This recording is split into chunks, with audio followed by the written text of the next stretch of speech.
रिपोर्टकडे। तुम्ही कधी निळ्या रंगाचा कुत्रा पाहिलाय का? नसेल पाहिला तर आज आम्ही तुम्हाला निळ्या रंगाचा कुत्रा दाखवणार आहोत आणि त्याची गोष्टही सांगणार आहोत। ही कहाणी आहे युरोपातल्या युक्रेन मधली। एप्रिल 1986 मानवी इतिहासातली सर्वात मोठी दुर्घटना घडली ते हे वर्ष। युरोपातल्या युक्रेनमध्ये चेर्नोबिल इथे असलेल्या अणुभट्ट्यांमध्ये एक स्फोट झाला। या स्फोटाने अख्खं चेर्नोबिल शहर बेचिराख झालं। आज जवळपास 40 वर्षांनंतर हे ठिकाण अजूनही किरणोत्सर्गाने भारलेलं आहे। इथं मानवी वस्ती नाही, पण इथल्या कुत्र्यांमध्ये काय बदल झालेत याचा आढावा घेणारा हा पुढचा स्पेशल रिपोर्ट पाहूया।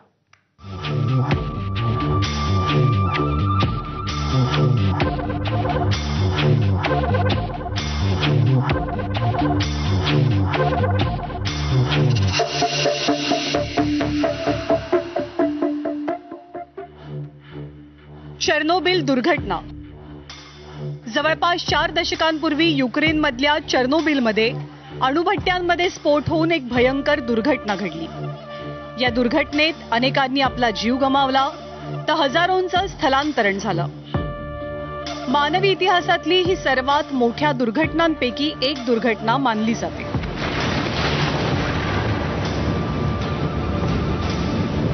पण या दुर्घटनेनंतर चेर्नोबिलमध्ये धक्कादायक बदलही दिसू लागले आणि त्यातल्याच एका बदलानं नुकतंच जगाचे लक्ष वेधलंय। हा बदल म्हणजे इथल्या कुत्र्यांचा बदललेला रंग।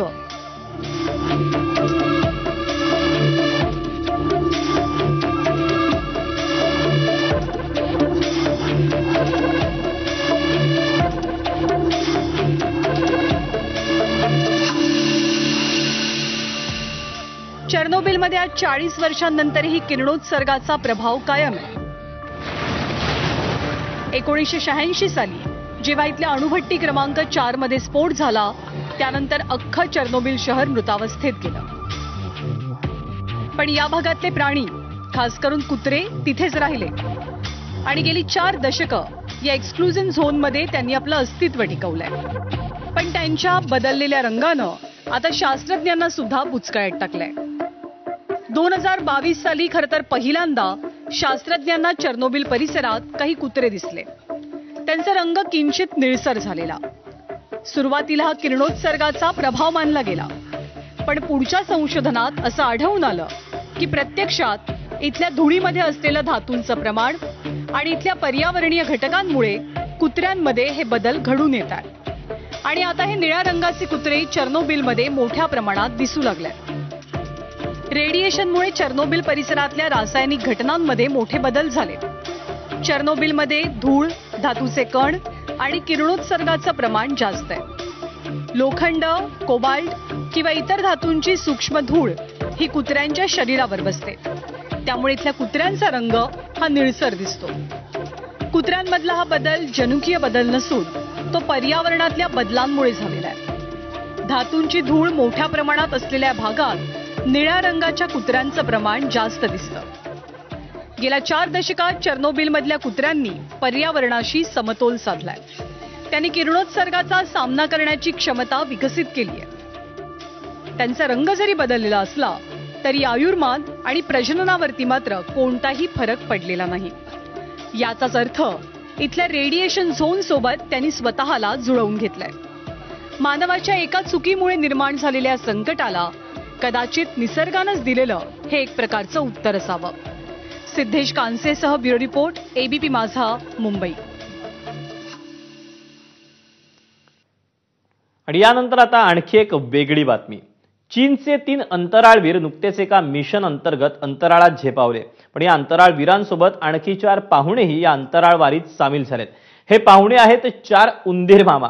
पण या उंदरांना अंतराळात पाठवण्यामागचा नेमका उद्देश काय आणि उंदरांना अंतराळात पाठवण्याचा प्रयोग मानवासाठी का महत्त्वाचा ठरू शकतो, पाहुयात उंदरांची ही अंतराळवारी।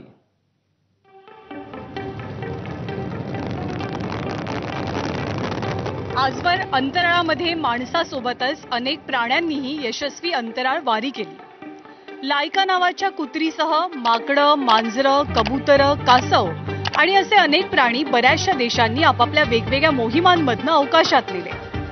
पण अलीकडे चीननं काही जीवशास्त्रीय प्रयोगांसाठी उंदरांच्या 2 जोड्या अंतराळात पाठवल्या आणि जगभरात मोठी चर्चा सुरू झाली।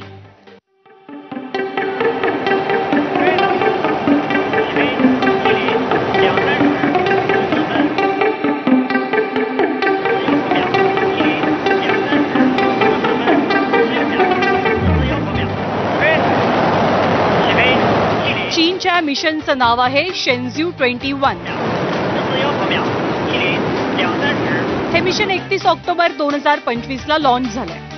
या मिशनमध्ये 3 अंतराळवीर 6 महिने अंतराळात वेगवेगळे वैज्ञानिक प्रयोग करतील आणि या दरम्यान त्यांनी सोबत नेलेल्या 4 उंदरांवरती सुद्धा खास प्रयोग केले जातील. आता या उंदरांची सिलेक्शन प्रोसेस सुद्धा फार कमालीची होती. या खास मिशनसाठी 300 उंदीर निवडले गेलेले. या उंदरांच्या वेगवेगळ्या चाचण्या पार पडल्या. शून्य गुरुत्वाकर्षणात त्यांना जुळवून घेण्यासाठी तयार केलं गेलं.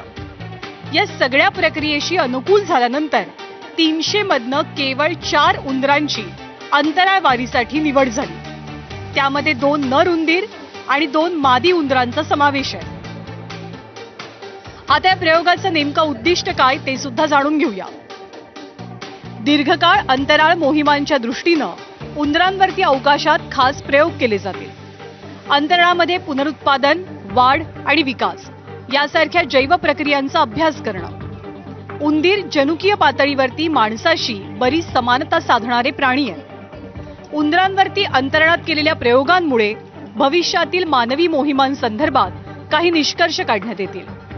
अंतराळामध्ये दीर्घकाळ राहिल्यानं मानवी शरीर, हाडं, मांसपेशी यावरती होणाऱ्या परिणामांचा अभ्यास करणं सोपं होईल.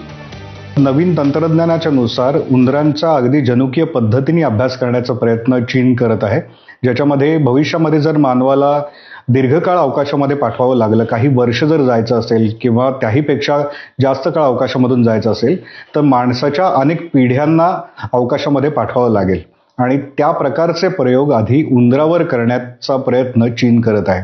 म्हणजे समजा 4 उंदीर आत्ता त्यांनी अवकाशामध्ये पाठवलेत, तर या दरम्यान त्या उंदरांचं प्रजनन होतं का, त्यांच्या नवीन पिढ्या तिथे अवकाशातच जन्माला येतात का, आणि त्या नवीन अवकाशात येणाऱ्या पिढ्यांवर जनुकीय परिणाम अवकाशाचे काय होतात हे अभ्यासण्याचा प्रयत्न चीनचा आहे आणि हा त्यातला पहिला प्रयोग आहे. चीनचा हा प्रयोग स्पेस लाईफ सायन्स अर्थात अवकाश जैवशास्त्राच्या दृष्टीने एक मोठं पाऊल मानलं जातोय.